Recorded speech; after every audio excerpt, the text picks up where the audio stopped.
Un monje de la abadía de Fountains, en Yorkshire, alimentó a 200 personas durante un año entero, con una sola parcela bien manejada, no una temporada, no unos meses, un año completo. Y esa misma tierra llevaba produciendo la misma comida, sin interrupción, más tiempo del que el bisabuelo del monje había vivido, sin comprar fertilizante, sin comprar semillas, sin contratar a nadie para llevarla después del tercer año. Costaba nada. Ahora mismo gastas entre $3,000 y $5,000 al año en comida. El sistema que usó ese monje costó menos de $100 al empezar. Los ingenieros medievales pagaban nada después del primer año. Una decisión tomada en la primera semana de plantación determina si este sistema te alimenta durante 50 años o se viene abajo en silencio para el otoño. Esa decisión llega enseguida. Probablemente ya sospechabas que algo así existió. Algo que funcionaba tan bien que quienes ganan dinero con lo que pagas por comer tenían muy buenos motivos para asegurarse de que jamás oyeras hablar de ello en la escuela. Y tienes razón. Y el documento que lo demuestra lleva en un archivo europeo desde el año 812. Ese documento es el Capitulare de Vilis. Es un decreto agrícola formal emitido por el emperador Carlomagno. La historiadora Rosamond McKitterick, en su libro The Carolingians and the Written Word, publicado en 1989, lo describe como uno de los documentos de gestión agrícola más detallados que se conservan de la Europa medieval. Enumeraba 73 plantas, no plantas decorativas, no plantas de jardín para un palacio, plantas comestibles, árboles frutales, arbustos de bayas, raíces comestibles, hierbas fijadoras de nitrógeno, todo plantado junto, todo sosteniéndose entre sí, todo produciendo alimentos sin volver a sembrarse ni una sola vez. Carlomagno no inventó este sistema. Estaba poniendo por escrito algo que ya llevaba siglos funcionando antes que él. La pregunta es, ¿por qué ese sistema desapareció? Eso viene ahora. Pero la respuesta no es incompetencia, no es progreso, es algo con nombre, fecha y un beneficiario económico. Ese nombre aparece en breve. El sistema se llama Bosque de Alimentos, y en cuanto entiendas qué es, te darás cuenta de que ya sabías que tenía sentido. Lo que nunca habías visto es que se describiera como una tecnología. Esta es la imagen que casi todo el mundo tiene al pensar en cultivar comida. Filas rectas, tierra desnuda entre las filas, un solo tipo de planta por fila, borrón y cuenta nueva cada primavera, semillas nuevas, preparación nueva del suelo, insumos nuevos. Esa imagen tiene menos de 300 años. Viene de la era industrial. Antes de que el modelo de fábrica se adueñara de la agricultura, producir comida tenía otro aspecto. Se parecía por completo a un bosque, porque lo era, un bosque diseñado. Y la diferencia entre estos dos enfoques importa más que casi todo lo que te han contado sobre el costo de los alimentos. Un huerto en hileras muere cada otoño. Lo arrancas, lo cavas, compras semillas, añades fertilizante, riegas desde el principio. Cada primavera vuelves a cero. Un bosque de alimentos no vuelve a cero. Empieza en el año pasado más crecimiento. Cada año el suelo se enriquece sin que nadie le añada nada. Cada año las raíces bajan más hondo y sacan minerales de capas a las que un huerto en filas nunca llega. Cada año produce más comida con menos esfuerzo por tu parte. No es una mejora marginal, es mejora compuesta. Va en la misma dirección que tu factura del supermercado, pero en sentido contrario. Eso no es una teoría. Son más de 1400 años de pruebas documentadas, verificables y con nombres. La razón por la que esto no se enseña en todos los programas escolares de huerta no es que alguien se equivocara, no se olvidó. Se volvió incómodo. No incorrecto, incómodo. El año en que se volvió oficialmente incómodo tiene nombre. Tiene detrás un conjunto de leyes parlamentarias. Y las familias a las que esas leyes perjudicaron no se quedaron con alternativas, no estaban pasándolo mal, se estaban muriendo. Esa parte de la historia viene enseguida. Pero antes necesitas entender exactamente qué es un bosque de alimentos y exactamente cómo funciona. Eso es lo que sigue. Un bosque de alimentos tiene 7 capas. Ya entiendes esto, aunque no hayas oído la palabra permacultura en tu vida. Piensa en cualquier bosque real por el que hayas caminado. Arriba del todo, árboles altos captando la mayor parte de la luz. Debajo, frutales más pequeños. Debajo, arbustos. Debajo, hierbas y plantas altas. Debajo, cubresuelos extendiéndose sobre la superficie. Bajo la tierra, raíces profundas sacando minerales de capas a las que ninguna otra planta accede, y trepando a través de todo, desde el suelo hasta la copa, enredaderas que usan la estructura que otras plantas ya construyeron. 7 capas. Cada una cumple una función completamente distinta. Cada una alimenta algo en una de las otras capas. Toda la estructura se sostiene sola, sin que nadie la dirija. No hacía falta explicártelo. Lo reconociste en cuanto lo oíste. El documento de Carlomagno del año 812 enumera plantas para todas y cada una de esas capas. Nogales para la copa, manzano y peral para la capa subarbórea, grosellero y escaramujo para la capa de arbustos, menta, salvia e hinojo para la capa herbácea, fresas para el cubresuelo, rábano picante y chiribía tuberosa para la capa de raíces profundas, uvas para la capa trepadora. La historiadora Anne Hagen, en su libro A Handbook of Anglo-Saxon Food, publicado en 1992, documenta el mismo patrón de plantación en capas en registros monásticos ingleses que se remontan al siglo VII, no al IX, no al VIII, al siglo VII. Son más de 1400 años de evidencia documentada continua en una sola región. Los monjes de Fountains Abbey, el monasterio cisterciense fundado en 1132 en North Yorkshire y descrito al detalle por el historiador Glyn Coppack en su libro Abbeys and Priories, publicado en 2006, mantenían sistemas alimentarios capaces de abastecer a toda su comunidad todo el año. Una comunidad de hasta 200 monjes, y no solo alimentarlos, generaban excedentes suficientes para vender a las aldeas cercanas, con un sistema que, una vez implantado, funcionaba casi por completo sin trabajo diario. No es una leyenda, consta en los registros. No lo pasaron mal, murieron. Esa es la expresión que corresponde a lo que les ocurrió a las personas comunes cuando les arrebataron ese sistema. Eso viene después de la historia. La historia es anterior a Carlomagno. Los registros arqueológicos citados por Dave Jacke y Eric Toensmeyer en su obra en 2 volúmenes Edible Forest Gardens, publicada por Chelsea Green en 2005 y considerada el estudio moderno más completo sobre el tema, muestran sistemas alimentarios de policultivo gestionado en la región de Kerala, en la India, con al menos 2000 años de antigüedad. El mismo diseño por capas, la misma lógica de fondo. En África Occidental, el mismo patrón aparece en el corredor agroforestal del Sahel. En la Mesoamérica precolonial, el sistema de milpa integraba producción alimentaria por capas a lo largo de generaciones. En el Japón alto medieval, el paisaje Satoyama combinaba manejo forestal y producción de alimentos con el mismo enfoque multinivel. Toda civilización que permaneció en un lugar el tiempo suficiente acabó descubriendo lo mismo por su cuenta. El bosque se alimenta a sí mismo. Diseñas un bosque que produzca comida. El bosque te alimenta a ti. No es un hallazgo regional. Es universal. Toda cultura que observó con atención cómo un bosque natural se sostiene, solo acabó copiando ese modelo. Y el principio detrás de todo empieza con una idea tan simple que cabe en una sola frase. El bosque se alimenta a sí mismo. En un momento verás exactamente cómo funciona ese principio en un jardín trasero que cuesta menos de $100 para empezar. Aquí va la cifra que debería hacerte parar y recalcular. Según una investigación publicada por la Organización de las Naciones Unidas para la Alimentación y la Agricultura, en su informe de 2013 Forests for Food Security and Nutrition, un solo bosque comestible maduro en un acre de tierra puede producir entre 2 y 4 toneladas de alimento al año, sin riego, sin fertilizante añadido, sin replantar, sin trabajo continuo importante después del 5º año. Es el mismo acre del que un huerto convencional sacaría menos de la mitad de ese rendimiento, con riego diario, con insumos comprados, empezando desde cero cada primavera, sin factura, sin proveedor, sin contrato de servicio, y casi nadie lo está usando. No es casualidad. Quédate con eso un momento antes de seguir.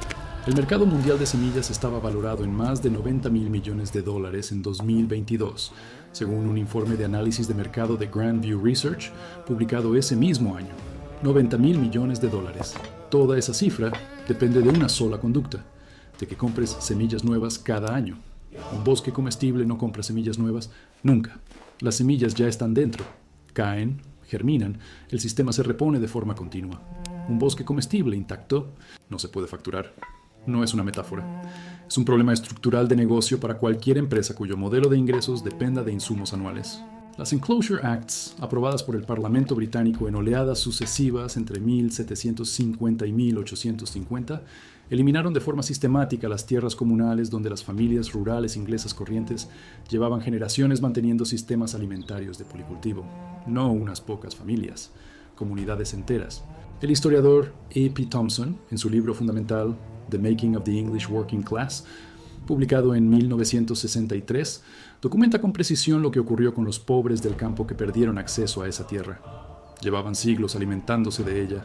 La tierra no estaba agotada, el sistema no estaba roto, el acceso fue cancelado por ley parlamentaria, La alternativa ofrecida a esas familias fue el trabajo fabril en las ciudades industriales.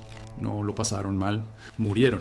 Miles de hogares rurales que habían sido autosuficientes en comida durante generaciones, que jamás habían comprado una semilla ni un saco de fertilizante en su vida, de pronto ya no podían alimentar a sus hijos. El sistema no les falló. Lo que se hizo ilegal fue el acceso al sistema. Hay una diferencia y ya sabías que existía, solo que hasta ahora no tenías delante la cadena documental. No equivocado, inconveniente para ciertas personas, con intereses económicos muy concretos en el resultado. Entonces, ¿cómo es realmente este sistema en un espacio del tamaño de un jardín trasero normal? Piensa en la última vez que hiciste un caldo de cocción lenta. No empezaste solo con agua. Usaste huesos o verduras que ya tenías a mano. Construiste sobre algo que ya estaba ahí. Tomaste de eso y añadiste a eso. La olla no se reiniciaba cada mañana. Un bosque comestible funciona exactamente con la misma lógica. Lo plantas una vez, tomas de él de forma continua, le añades cosas de vez en cuando, no se reinicia. O piensa en un árbol frutal junto al que hayas pasado y que no tenga nada que ver con un vivero. Uno viejo, en un seto, en la esquina de un parque, en el borde de un cementerio de iglesia. Nadie lo riega, nadie lo fertiliza, nadie lo plantó la primavera pasada. Simplemente da fruta todos los años, porque eso es lo que hace una planta bien ubicada y bien sostenida cuando la dejas ser lo que es. Tu bosque comestible es una colección de esas plantas diseñada para que cada una sostenga a las demás. El error que comete casi todo el mundo la primera vez que prueba esto no tiene que ver con las plantas que elige, tiene que ver con el espacio. Ocurre en la primera semana de plantación y no se ve hasta el tercer año, cuando ya es tarde para corregirlo sin empezar de cero. En un momento te voy a enseñar exactamente cómo es ese error. Quédate, porque es la diferencia entre un sistema que produce durante 5 décadas y otro que se viene abajo en silencio antes de que llegue tu segunda cosecha de otoño. Esto es lo que necesitas, y quiero ser totalmente claro con cada cifra. Un árbol frutal de dosel. Una variedad tradicional de manzano, peral o cerezo que encaje con tu zona climática. Cómpralo a raíz desnuda a finales de otoño o en invierno, en un vivero especializado en variedades antiguas, no en un gran centro de jardinería. La variedad importa tanto por la autofertilidad como por escalonar la cosecha a lo largo de la temporada para no verte desbordado con toda la producción de golpe. Coste, entre $15 y $30. 2 arbustos fijadores de nitrógeno. La gumi, también llamada Elaeagnus multiflora, es la opción más productiva en climas templados. Da bayas rojas comestibles y a la vez fija nitrógeno atmosférico en el suelo. El arbusto siberiano del guisante funciona mejor en zonas continentales más frías. No son un adorno, son el motor de fertilidad de todo el sistema. Si los quitas, vuelves a comprar fertilizante. Coste, entre $8 y $20 cada uno. 4 plantas de consuelda. Cómpralas como división de raíz, y no como semillas para que se establezcan antes. El cultivar Boking 14 es el que te interesa. Es un híbrido estéril que no se resiembra solo ni invade zonas donde no lo quieres. Puede crecer en el mismo sitio, haciendo el mismo trabajo, durante 30 años, sin que tú le dediques mantenimiento. Coste, menos de $15 por 4 divisiones de raíz. De 3 a 5 plantas cubresuelos.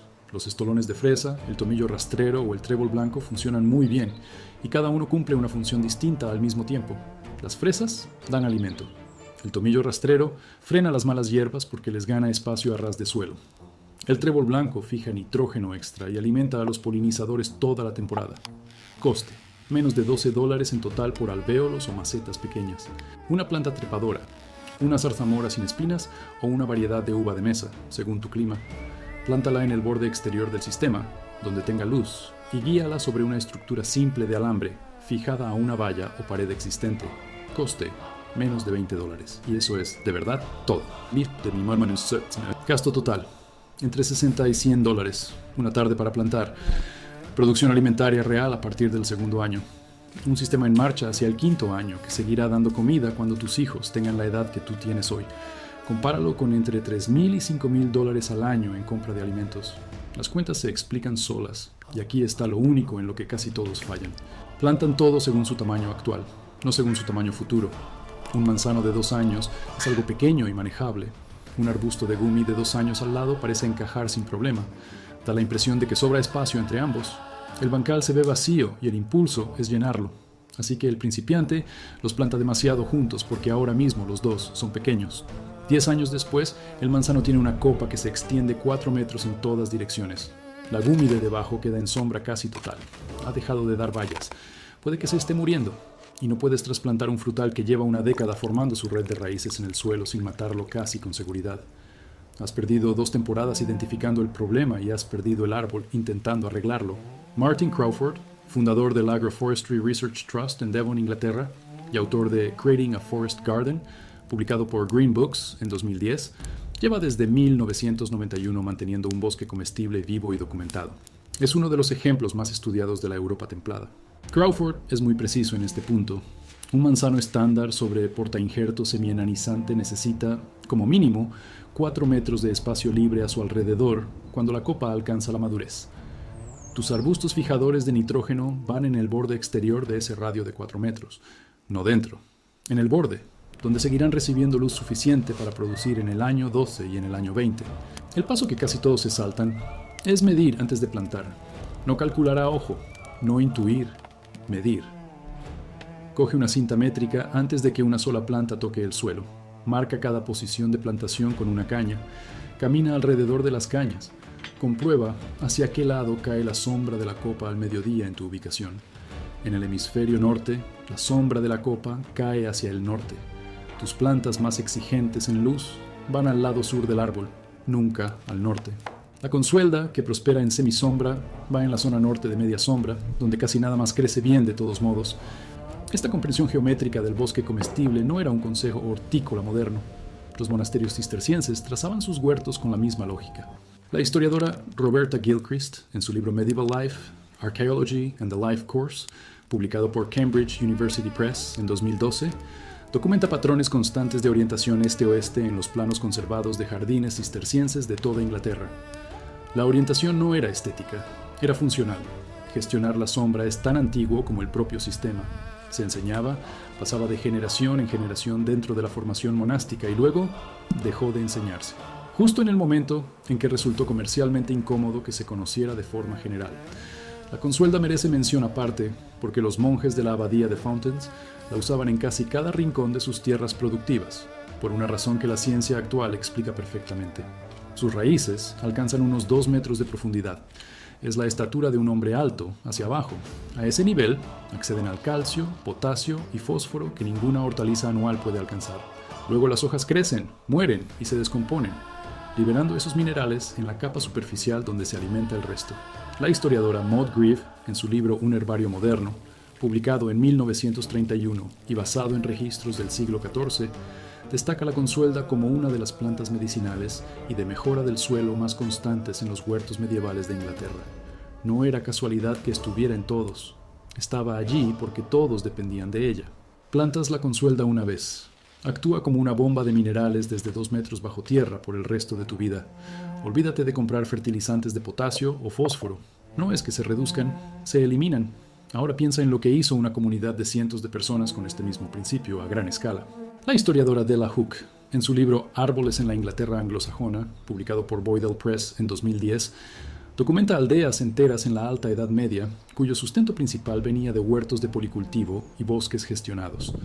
No de cultivos en hileras, sino de bosques de alimentos diseñados como recursos comunitarios. Producían comida, madera, forraje y medicinas a la vez en el mismo terreno, un acre. 7 funciones simultáneas, 0 desperdicio. El plano del monasterio de San Galo es el diseño arquitectónico detallado más antiguo de un asentamiento europeo. Creado hacia el 820 después de Cristo, se guarda hoy en la biblioteca de la abadía de San Galo, en Suiza. Muestra el huerto en varias capas con plantas específicas en cada nivel. Quien lo dibujó no lo presentó como algo experimental, sino como la forma obvia de cultivar, porque para esa comunidad lo era. Era el único sistema con sentido a largo plazo. A escala comunitaria, las cifras impresionan. Jacke y Tonsmeyer calculan en bosques de alimentos comestibles que un bosque comunitario bien establecido, al nivel de las antiguas operaciones monásticas, produce una nutrición más completa por acre que cualquier monocultivo, con menos del 10% de trabajo. Una comunidad de 200 personas con 20 acres de bosque dedicaría menos horas semanales a producir comida que otra con un huerto comercial del mismo tamaño. Menos trabajo. Más comida. Por más tiempo. Sin comprar nada. Sin facturas, sin infraestructuras, sin pedir permiso a nadie. Hay una condición en la que este sistema no funciona tan bien. Deberías conocerla antes de empezar. El bosque de alimentos no produce bajo demanda. Es su limitación real y no la ocultaré. Un huerto tradicional sigue tu calendario. Plantas calabacines en mayo y cosechas en julio. El bosque sigue el ritmo de la naturaleza. Tendrás más cerezas en 3 semanas de junio de las que puedas comer y ninguna en julio. Tendrás manzanas de sobra un mes en otoño y luego nada hasta el año siguiente. Si necesitas verduras exactas en días fijos, este sistema no es para ti. Ofrece abundancia estacional, no precisión controlada. Muchos lo combinan con un pequeño bancal de anuales para ensaladas y verduras de temporada. Se complementan a la perfección. También tarda en ser productivo. Crawford, en el bosque de investigación de Devon, señala que la capacidad total en climas templados llega entre el 7º y el 10º año. Verás comida al 2º año y cosechas reales al 4º.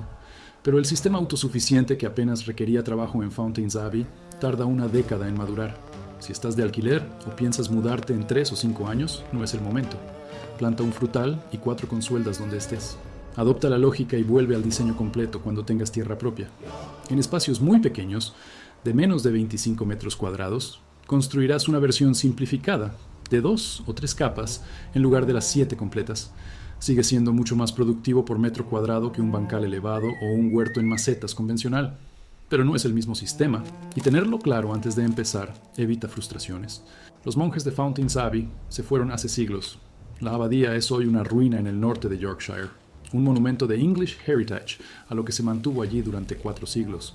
Pero algunos frutales viejos siguen dando fruto, sin replantar, sin cuidados. Producen. Un sistema bien diseñado no requiere que la persona que lo creó siga al mando para funcionar. El diseño se sostiene solo. La física aún funciona. La biología del suelo aún funciona. El ciclo del nitrógeno aún funciona. La bomba mineral que las raíces de consuelda activan a 2 metros bajo tierra funciona exactamente igual que cuando los administradores de Carlomagno la registraron en el 812. Las plantas no leen historia, no saben que se supone que son una idea incómoda, simplemente crecen. Lo que construyes en tu jardín sigue la misma lógica, las mismas 7 capas, la misma economía del nitrógeno, la misma estructura autosuficiente que nutrió a comunidades cistercienses en Yorkshire, fincas reales en la Francia carolingia, tierras comunales en la Inglaterra anglosajona y huertos monásticos desde Irlanda hasta las fronteras del Imperio Bizantino, durante más de 1400 años antes de que alguien decidiera que era más rentable venderte un saco de abono y un sobre de semillas cada primavera. No sé qué te trajo aquí. Quizás te cansó la cuenta del supermercado y sospechaste que había algo más antiguo y simple que alguien decidió archivar en silencio. Quizás has plantado un huerto en hileras 5 años seguidos, viéndolo morir cada octubre sin entender qué te faltaba. O quizás solo notaste, como suele hacer la gente sensata, que algo tan básico no podía haber seguido sin solución hasta la era moderna.